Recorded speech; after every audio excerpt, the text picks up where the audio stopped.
Hey everybody, the following is an excerpt from the monthly Rahdo Roundup, and if you'd like to see the rest of the roundup, you can hit that eye up in the top right corner of the screen, or if you'd like to know more about the game, you can follow the link down in the show notes.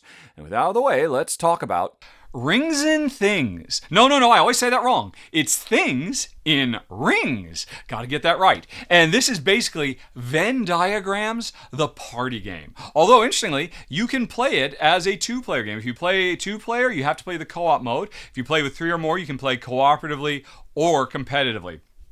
And in a nutshell, you set up a three-ring Venn diagram. One ring represents the cultural context of a given item. One, represents a attribute of the item. Is it big? Is it small? The cultural context could be: do rich people use it? Is it something you'll find in your bathroom?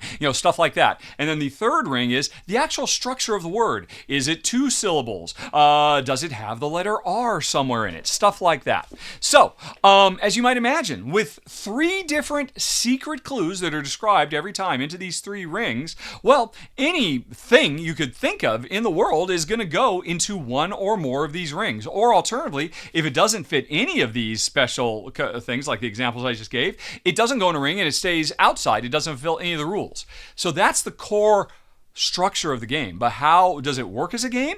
Well, there is one player who is the knower, who knows what all the rules are. And all the other players have a whole bunch of cards in their hands that are different things. And they are racing in the competitive game and the cooperative game to get all those cards correctly played into one or more of the rings. Is this a card that is two syllables and is also something you find in your bathroom? Then you're going to want to put it in the intersection between the word structure and the context. But what if it's also something that rich people use? Then it would go in the center and be all three things. So, what is a word that is two syllables, is in your bathroom, that rich people use? I want to say gold toilet, but that would be three syllables, so that wouldn't work, would it? But that could just give you an idea of you're trying to figure out, right, I've started to see, because some cards are seeded, and if a player puts a card down and it's in the wrong place, they have to draw another card, which is a penalty, because remember, we're racing to empty our hand,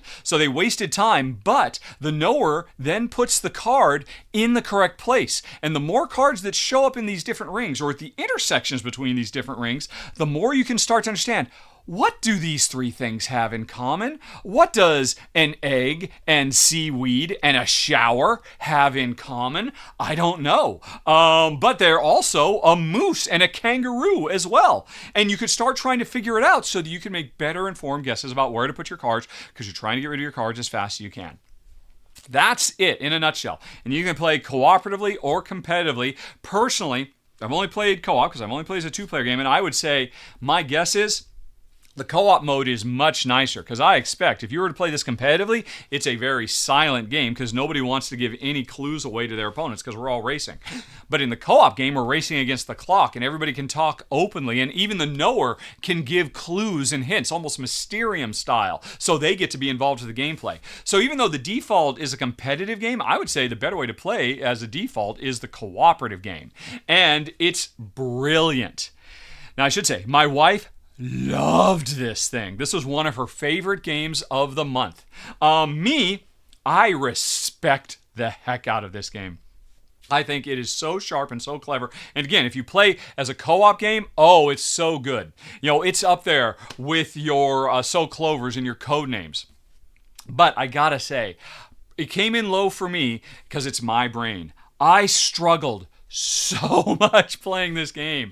And so did my wife too. It's a real tough challenge trying to make these associations. But Jen, she found it to be an enjoyable challenge. I found it to be I feel so stupid. Why can't I figure this out? And so it's just not for me. I do think it's brilliant. I think as this game goes wide, there are going to be a lot of people, because like I said, I would put it in the same realm as Codenames and Mysterium and So Clover and a lot of other styles of games. But this one, I think, is so much more crunchy and so much more wide open for, interpretation, let's say, that it's absolutely brilliant. I think a lot of people are going to love it. My wife loves it. I, again, respect very much number 13 of the month, Things You see, those are the cards that go in rings, things in rings. Okay. And thanks for watching, folks. If you enjoyed it, please like and subscribe. It makes a huge difference, believe me. But with that out of the way, if you'd like to see some more, over on the left, you can find a playlist of a whole bunch more Rahdo Rapid reviews. Up in the top right, there's the latest thing that's been added to the channel. And in the bottom right, you've got something YouTube recommends. Okay, folks, thanks for watching.